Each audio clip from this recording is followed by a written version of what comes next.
What's up, guys? Python here, back with another video, and today we're going to be talking about the Rangers because it's all we talk about in here, right? With the exception of, the Mets sometimes. Channel that used to be Zombies, but of course that died. But today we are going to be talking about the Rangers, like I said, as per usual. What did they do yesterday, you might be asking, or maybe you're not asking because you saw on Twitter, you saw on Cap Friendly, everything, but maybe you don't know. Maybe you don't have Twitter, maybe you don't have... or maybe, well, I shouldn't say you don't have Cap Friendly. Maybe you just don't know how to access Cap Friendly, which, by the way, is a useful website for all of your hockey needs. So I recommend it personally. So, yeah, we are going to be talking about every single thing the Rangers have done, not just yesterday, which was free agency, July 1st on July 28th, that is. And we're also going to be talking about everything that's been done this offseason. I didn't include on the little graphic I made the extensions that were done because there was only 2 extensions, and one of them being Ryan Lindgren sitting in at $3 million and for 3 years, and that is a steal of a contract considering what a lot of these defensemen got yesterday. I am a huge fan of that. Was a fan of it when he signed it, and I still am a fan of it as of today. And then Julien Gauthier also did get a 1-year prove-it deal at a little over $770,000. So, yeah, that's really all I have to talk about with Gauthier. Can't wait to see him with a little bit more ice time this next season. I at least hope he'll get more ice time. He should, because some of these signings that we made are really just guys that are... We really only made depth signings with the exception of 2 signings. And one of them being, I mean, we talked about it on the channel, one of them. And then the only other thing that has really happened this offseason, I guess, obviously, is Gallant becoming the coach, which you guys can watch my video on it if you really want my thoughts on him becoming the coach. So, yeah, let's just jump into this. So this is the little graphic that I was talking about that I made. So for the addition side of what the Rangers did, the Rangers ended up acquiring Barclay Goodrow, which, if you want my full thoughts on that, again, a video on that. You can go check that out. So Barclay Goodrow, we acquired for a 7th-round pick from the Tampa Bay Lightning a little earlier this offseason. Was it 2 weeks ago at this point? And we ended up extending him for 6 years and 3.6 per year. And I know people are like, how could you do that? How could you sign him that long term? But if you look at the contracts that guys like Blake Coleman got yesterday, this is honestly smart business by the Rangers. They got the guy that they wanted early via the trade market, and they extended him before he hit the open market. I have said it all over Twitter. I don't remember if I said it in my Barclay Goodrow video, but it's smart management by the Rangers. It is very smart management because Barclay Goodrow easily would have started asking for north of $4 million if he hit the open market. The Rangers did smart business. They got the guy that they wanted to, and it's a really smart deal. He's going to fit perfectly on this team. We know that they need size. We know that that's what everyone's been crying for this offseason, so he's going to be a great addition. The next is Jarred Tinordi, and when the Rangers signed it, I literally quote tweeted Elliot Friedman saying, "Who the fuck is this?" I don't remember if it was Elliot Friedman or CJ, but I retweeted somebody and said, "Who the fuck is this?" And then you look up the player stats, you say, "Oh, this guy is a defenseman. He is 6'6". Whoa. That makes a lot more sense. And then it makes even more sense when you find out that he fought Tom Wilson last year. So he is signed for 2 years at $900K per. So pretty good contract for a split 7th defenseman with Anthony Boteto. I'd imagine he might sneak into the opening night lineup just because of the fact that we do play Washington on opening nights. So there is a chance we do see him on opening night, but we will wait and see on that. But I don't think they will, just because of the next signing, which we'll talk about in a second. But Tinordi, like I said, huge fan of the signing because this clearly moves Hayek out of the picture, and I'm all for that. Hayek, I'd imagine, is part of either a trade package or he gets time in the AHL to build up his trade value, if there is any trade value for him to build up at this point. Next up, we got Patrick Nemeth. Really great signing right there. This is a signing that I'm a huge fan of, considering Pullman, I believe it was, got an extra year at the same amount of AAV, which is 2.5, and we signed Nemeth at 3, and he is far and away a better defenseman. This was another great signing by Chris Drury. He's going to play the bottom pair with Niels Lundqvist most likely, which we're going to talk about all that later on. But really great signing here for the bottom pair. He does have a lot of size. He's a great defensive defenseman, which is something that the Rangers really do need, a stay-at-home guy. And I'm a huge fan of it. I'm a huge fan of Patrick Nemeth. So we will see how he does. And then next is a little bit of a meme, but we do bring back Greg McKegg, which I find hilarious still. I was at one of the games, ironically, where he did score a goal, which was very rare that season against Detroit. He signed for 1 year set at league minimum. So, yeah, Greg McKegg, just a good depth guy to have. He could win faceoffs for you. He really didn't get a good amount of ice time in Boston. I'm sure he's not really going to get a lot of ice time here. I think he knows that he's here to be in the AHL mostly. And when there is an injury, he will get called up. He will be a good guy to have on your penalty kill also in case a guy like Kevin Rooney goes down during the season. So I'm a fan of the signing there. And then the next one, a little bit of a sneaky signing by Chris Drury. He gets Drayden Hunt. And if you don't know who this is, he did play. He spent most of his career with the Panthers, and last year I believe he spent with the Arizona Coyotes. We signed him for 2 years at a little over $760K per, and I'm a huge fan of it. I really didn't know who this was, but I was watching Gravity stream. Shout out to Gravity. You probably know who he is. Big hockey YouTuber. If you don't know, go look him up. He has about 40K subs, so try to get him to 50K as soon as possible, but that's besides the point. Drayden Hunt, a little bit of an underrated move. He's only 25 years old, I believe, so he still might have something in him to be a good bottom six guy. This is another guy, though, that is going to be a depth guy. I don't think, count how many times I said guy in that sentence there, but he's going to be playing bottom 6 minutes, so nothing drastic, and he's another guy that's really only going to be in if there is injuries. I don't see him getting a bigger role than that unless he really shows off in the AHL or really just makes a big stand like Colin Blackwell did this past season. I don't see him being a mainstay in the lineup. And then the last one, this wasn't really a signing, but he's under the additions tab because we did acquire him. That is Sammy Blais, and he is under contract for 1 more year at $1.5 million for the next season, and then he will be an RFA. He's 25 at this point. He's going to be in the bottom 6. Not much else to say about Sammy Blais. I'm personally I'm a fan of having a guy like him in the bottom 6. It just that still the Buchnevich trade, it does hurt my soul, but the more I did look in the Sammy Blais, I am okay with the pickup. But again, if they really want him, I feel like they could have got him for just a draft pick, and Buchnevich, they should have went for a way better package. You gotta try to get a first still, in my opinion, for Pavel Buchnevich. But I gave my thoughts on that. If you want to hear my full thoughts, that video is also on my channel, so you can look that up. But Sammy Blais, I had no idea also until people in the comments started filling me in. How could you say he's not a guy that hits people? That's what he does. Well, I didn't know that. I don't watch a lot of St. Louis Blue games, to be completely honest with you. So Sammy Blais, good energizer. I'm a fan of it. And then the subtractions, of course, we do have Brett Howden, who ended up being traded for a 4th-round pick, and an AHL defenseman who is in the subtractions list, which we'll get to later. But Brett Howden did end up getting moved. Not much else to say. I mean, I gave my thoughts on Brett Howden in I think it was the Barclay Goodrow video. I never was a fan of him. If you've watched my channel all season, you know how much I despised the guy.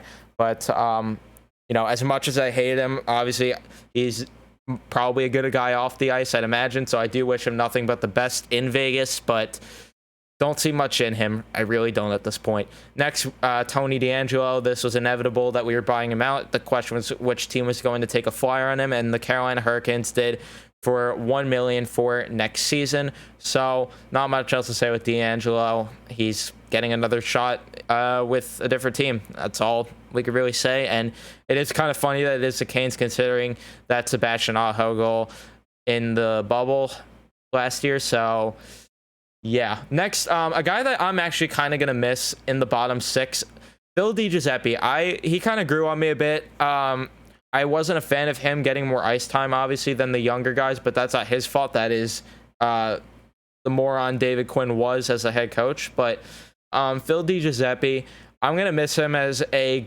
just nice little bottom 6 guy. Vancouver fans, you guys are definitely going, if there is even any Vancouver fans, I doubt there are any watching this, but by the chance there are any, you're going to love Phil DiGiuseppe. He's just a solid bottom 6 guy. He'll put up some points for you.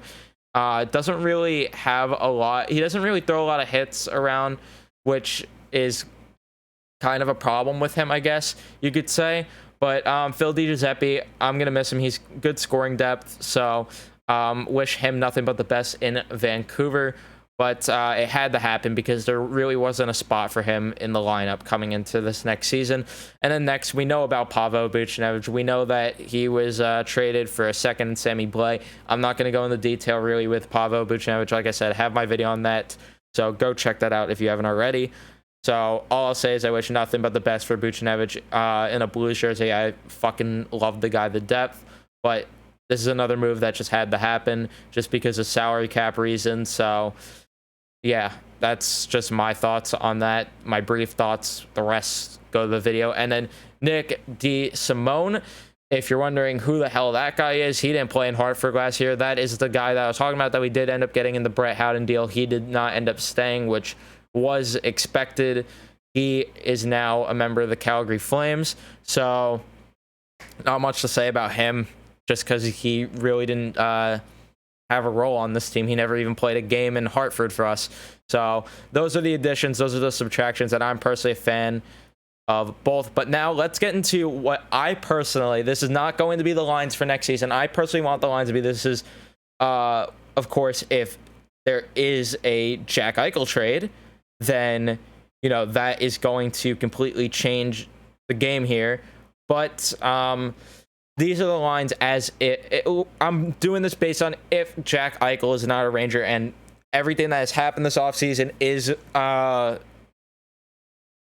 everything that's happened this offseason, the roster that we have as of today is what I mean. That's what I'm saying. And I gotta say, this team is better than it was at the end of last year. And you might be saying, how could you say that when we lost Pavel Buchnevich? Well, what have we been dying for all of last season? That's right, the young kids getting top 6 minutes, and that frees up space. It frees up cap space. The more that I thought about it, and as much as I'm going to miss the shit out of Buchnevich, this had to happen for, like I said, salary reasons. I could talk.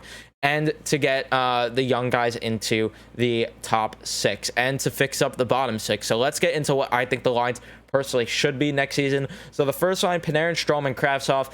There is that rumor that Kakko and Panarin does not like playing with Kakko. Don't know how true that is, but either way, I personally we got a little bit of looks with Kravtsov playing next to Panarin last season, and personally I was a fan of it. I'm a fan of that.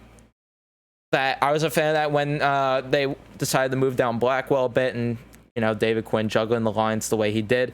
But I think that it would be a really solid first line. Kravtsov showed some he was good in the very few games that he did end up playing, and when he gets top line minutes with Strome and Panarin, his point totals are definitely going to go up, and he's going to be sneaky good next year. And I think that would be a very solid first line. Again, this is if a Jack Eichel trade does not happen. And I do want to mention also that if Kravtsov is part of the Eichel deal, I'm going to be very disappointed, because then they definitely should have kept Buchnevich. But we'll get into Eichel a bit later, because we do have something to talk about with that as we get further down. Next, we got Lafreniere, Zibanejad, and Kakko.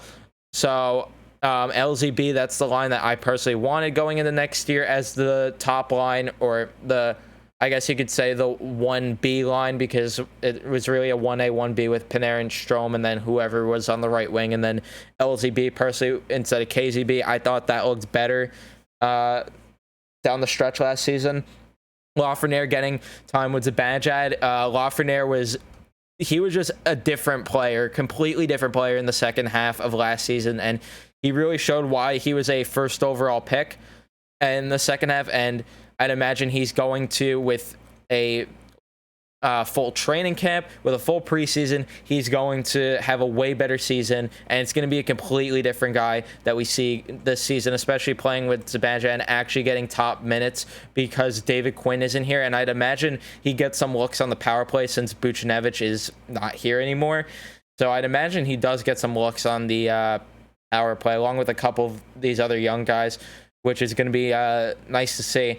And then Kakko on the right. So Zibanejad playing with the kids, I personally am a fan of, even if we do get Eichel. I think Eichel, you play with Panarin, and then you keep this line together. I think that this should definitely be a line going in the next year. I think that this is this would be a really solid second line. And Kakko was also a lot better of a player. He looked a lot different ever since coming from that COVID break that he ended up having. So yeah. And he's been getting better every season, a lot better defensively. If he could just, he has that offensive upside, and I feel if he could just break out, which I feel like he could, because again, he's going to be actually given ice time since David Quinn, for whatever reason, hated the guy. But yeah, he's going to thrive on that second line with Zibanejad and Lafreniere. And then the third line, Kreider, Hedl, Gauthier. So this is a line that you could do a little differently.